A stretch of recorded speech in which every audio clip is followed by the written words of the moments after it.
quand la tristesse arrive, je sais tu es là, toujours près de moi. Bon jeudi matin, bienvenue à votre émission La Victoire de l'amour. On se prépare ensemble à prendre un bon petit déjeuner spirituel avec la parole de Dieu, mais aussi avec de bons conseils. Et aujourd'hui, c'est avec quelqu'un qu'on apprécie énormément, Dolly Demitro. Le Seigneur est mon berger, je ne manque de rien. Sur des prés d'herbes fraîches, il me fait reposer. Il me mène vers les eaux tranquilles et me fait revivre. Il me conduit par le juste chemin pour l'honneur de son nom. Si je traverse les ravins de la mort, je ne crains aucun mal, car tu es avec moi. Ton bâton me guide et me rassure. Tu prépares la table pour moi devant mes ennemis. Tu répands le parfum sur ma tête et ma coupe est débordante. Grâce et bonheur m'accompagnent tous les jours de ma vie. J'habiterai la maison du Seigneur pour la durée de mes jours.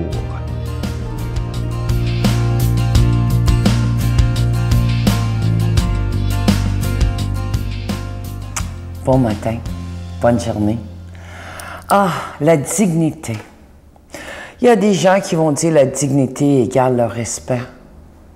Chacun et tous en a le droit d'être des gens dignes. Et pourquoi que je dirais ça? C'est parce qu'on était fait à l'image de Dieu. Et Dieu est la dignité. J'ai une cliente qui m'a appelé l'autre jour qui vit la violence verbale. Et c'est arrivé aussi d'être bousculée un petit peu par son amoureux. Et puis, j'ai fait des études dans ce domaine-là, un peu pour être très capable de répondre et pertinente dans mes réponses. Et j'ai réalisé que 90% des personnes qui sont dans l'abus verbal au niveau d'abaisser l'autre individu, ils manquent de dignité envers eux-mêmes. Et pas juste ça, 90%, ils vont suivis par le physique. Et c'est comme ça. Est-ce qu'il y a de l'espoir? Est-ce qu'on est capable de s'en sortir de la violence verbale? Oui. En Amérique, on appelle ça anger management. C'est une formation. Parce que souvent, la personne qui va faire la violence, c'est parce qu'il y a énormément de colère puis c'est refoulé. La colère, c'est une émotion. C'est une émotion que tout le monde a le droit d'avoir. Mais comment vivre notre colère d'une façon constructive? Si vous êtes quelqu'un qui vit la colère et la violence verbale égale aussi crier, vous pouvez vous prendre en main. Vous pouvez y aller pour des ressources nécessaires pour t'en sortir. Parce que oui, il y a de l'espoir. Puis oui, on est capable de s'en sortir. Mais il faut y aller à la racine de cet arbre, de voir que où est-ce que cette violence-là a commencé. Qu'est-ce qu'une victime de la violence devrait faire? Dans un premier temps, il n'y a personne qui a le droit, et je répète, de vous parler comme ça, ou de vous traiter comme ça. Tassez-vous de là. Tassez-vous jusqu'au temps que la personne va chercher l'aide nécessaire pour s'en sortir. Chacun et tous en est responsable de la façon qu'on a réagi face à n'importe quel évident incident et tout. Vous êtes responsable de la façon que vous vous comportez. Et il n'y a personne d'autre qui est responsable de votre bonheur à part de vous. Prendre votre responsabilité, reste honorable et digne et debout en tant qu'individu et laisse personne te traiter comme ça. Et la personne qui le fait, oublie pas qu'il souffre. Où est-ce qu'il y a de la violence, mets l'amour, mets la douceur. Je vous souhaite une journée de tendresse. Notre Père qui es aux cieux, que ton nom soit sanctifié, que ton règne vienne, que ta volonté soit faite sur la terre comme au ciel. Donne-nous aujourd'hui notre pain de ce jour. Pardonne-nous nos offenses comme nous pardonnons à ceux qui nous ont offensés. Ne nous laisse pas entrer en tentation, mais délivre-nous du mal, car c'est à toi qu'appartient le règne, la puissance et la gloire pour les siècles des siècles. Amen. Il me fait toujours plaisir de vous parler de ce si beau cadeau du mois. On en est vraiment fiers. Vous le voyez à l'écran, ce beau bijou. C'est un beau collier. Il a été fait sur mesure pour la Victoire d'amour. Donc, vous ne verrez jamais un collier comme ça dans les magasins nulle part. C'est vraiment une idée qui a été faite pour la Victoire de l'amour. C'est un collier qui rend hommage à Saint Jean-Paul II et Saint Jean XXIII. Il est avec des grains d'hématite plaqués argent et 2 breloques de Saint Jean-Paul II et Saint Jean XXIII. Et au centre, une petite croix plaquée argent. Je vous rappelle que ce collier, il est déjà bénis et ils se donnent extrêmement bien en cadeau. Et je vous rappelle que c'est avec un don de 25 $ et si vous en voulez deux, c'est avec un don de 40 $ pour ce si beau collier. Je vous rappelle que vous recevez un reçu pour fin d'impôt lorsque vous faites un don à la Victoire de l'amour, parce que je vous rappelle qu'on doit payer pour être à la télévision, que ce soit pour la production et la diffusion. Je vous donne l'adresse. La Victoire de l'amour, casier postal 120, succursale Boucherville à Boucherville, le J4B 5E6, je vous la redonne. La Victoire de l'amour, casier postal 120, succursale Boucherville à Boucherville, le J4B 5E6. Également par téléphone, par carte de crédit dans le 514-523-4433, 523-4433 ou sans frais, le 1-888-811-9291, 1-888-811-9291 et aussi sur notre site Internet, le www.lavictoiredelamour.org. Et je vous rappelle que le CD de l'abbé Raymond Gravel est toujours disponible parce qu'il y a beaucoup de gens qui nous appellent pour savoir est-ce qu'on peut encore avoir ce magnifique CD parce qu'il y a des gens qui l'ont eu et qui en veulent d'autres. Il est toujours disponible, La puissance de la prière avec notre ami l'abbé Raymond Gravel. Merci de tout cœur de votre grande générosité.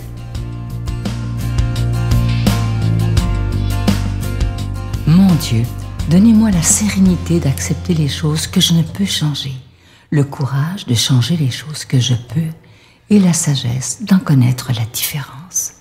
Amen. Je suis toujours tellement heureux de vous présenter Monseigneur Jacques Gaillot de Paris. Vous savez à quel point il est un être très, très cher à mon cœur. Je le considère comme un grand ami. Et il était ici dernièrement pour enregistrer des homélies. On le rejoint immédiatement.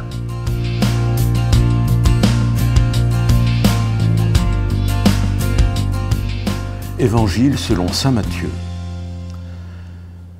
Jésus se remit à parler en parabole.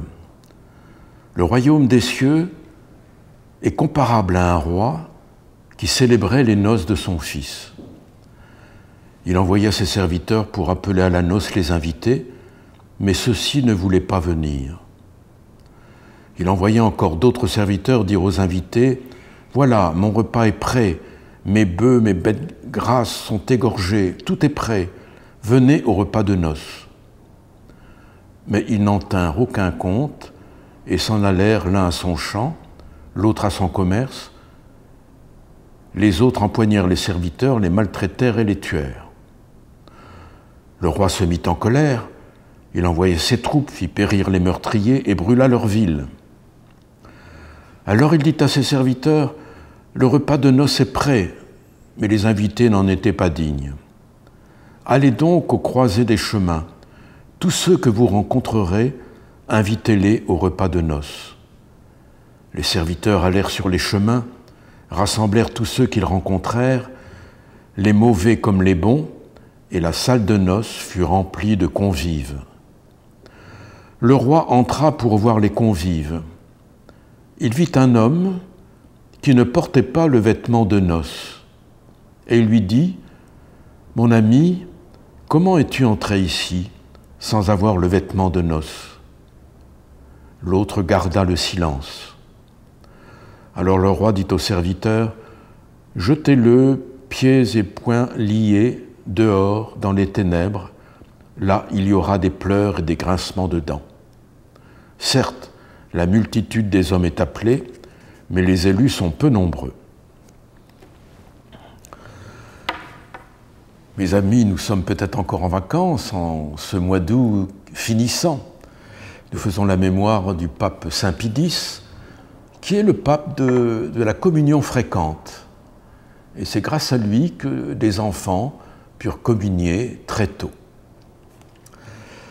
Vous avez entendu une parabole qui est un peu déroutante, comme souvent les paraboles, parce qu'elles provoquent et elles remuent un peu nos consciences. Le royaume des cieux est comparable à un repas de noces pour le fils du roi. C'est quand même pas rien quand le fils du roi se marie. Et donc, tout le monde est invité. Et voici que les invités ne viennent pas. On peut dire que cette parabole, c'est le poids des habitudes. Et le poids des habitudes est tel qu'on ne veut pas se déranger parce qu'on a du travail, parce qu'on a ceci à faire. On n'aime pas ces grandes réceptions. Moi-même, vous voyez, je ne suis pas très fier de le dire, mais Au mois de juin, j'ai été invité à un gala au Théâtre des Champs-Élysées. Et c'était pour Amnesty International. Et la présidente d'honneur, c'était Emmanuelle Béard. Alors les cartons d'invitation étaient magnifiques, je n'avais jamais vu ça. Avec une tenue sombre, etc. Il y avait un dîner après, etc. Bon. Et ça coûtait 400 €, je crois. Mais moi, j'étais invité gracieusement. Eh bien, j'y suis pas allé. Je suis pas allé, et j'ai remercié, mais je suis pas allé. Parce que ce n'est pas ma tasse de thé d'aller dans des grands dîners, dans des grandes réceptions comme ça, où il y aura des ministres, des artistes, etc. C'est du monde que je ne fréquente pas. Donc c'est pas mon milieu, donc j'y vais pas. Je suis un peu comme les gens de la parabole, vous voyez. Je préfère faire autre chose. Bon. En tout cas, vous voyez, c'est comme ça. Il y a le poids des habitudes. Et alors il y a cette parabole étonnante à la fin. Il y en a un, tout le monde est invité, mais il y en a un qui n'a pas le vêtement de noces. Qu'est-ce que ça veut dire? Ça veut dire que il n'y a pas simplement le fait qu'il faut un habit quand on est invité, il faut se changer, etc. Bon, je crois que c'est plus que ça. Je crois qu'il faut revêtir le Christ, revêtir l'homme nouveau, comme dit saint Paul. Hein, si nous sommes invités au festin, il faut se laisser transformer par le Christ. Et ceci est important. Donc on est invité, mais aussi on a notre part, notre responsabilité. Il faut nous laisser transformer par lui. Et ce qu'on ne se laisse pas transformer par lui, eh bien, c'est ce qui demeurera en nous comme n'étant pas vivant. Et c'est pourquoi je crois que cette parabole, c'est la figure de l'humanité qui est capable de dire non. Vous voyez ? Je me souviens d'un homme de 35 ans qui m'a dit un jour, quand j'étais en classe de seconde, je vous ai écrit, parce qu'on nous a dit, pour recevoir la confirmation, il faut faire une lettre à l'évêque. Et je vous ai écrit, je ne veux pas être confirmé. Et vous m'avez répondu, reste comme tu es. Eh bien, vous voyez, cette capacité de dire non, elle existe. Essayons de dire oui au Christ, et je vous bénis de tout mon cœur, au nom du Père et du Fils et du Saint-Esprit. Amen. Je vous salue Marie, pleine de grâce. Le Seigneur est avec vous. Vous êtes bénie entre toutes les femmes, et Jésus, le fruit de vos entrailles, est béni. Sainte Marie, Mère de Dieu, priez pour nous pauvres pécheurs, maintenant et à l'heure de notre mort. Amen.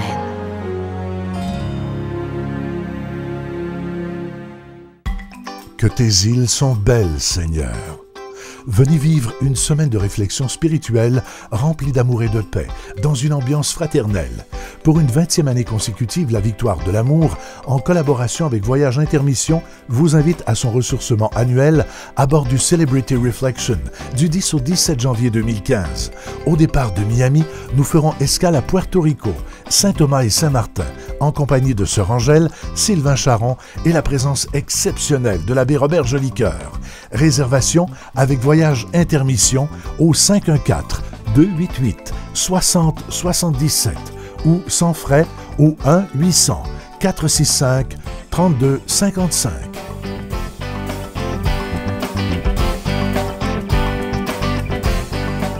Il me reste que le temps de vous dire bye-bye, à demain. Et moi, plus tard dans ma vie, justement, avant que je travaille dans le milieu de la mode, j'ai fait ma propre traversée d'une dépendance. Ce n'était pas à l'alcool, c'est une traversée de la dépendance à la cocaïne. C'est une dépendance qui m'a coûté 5 années de ma vie et qui m'a pris 15 ans à revenir. La Victoire de l'amour remercie de tout cœur les Résidences Soleil de leur accueil si chaleureux.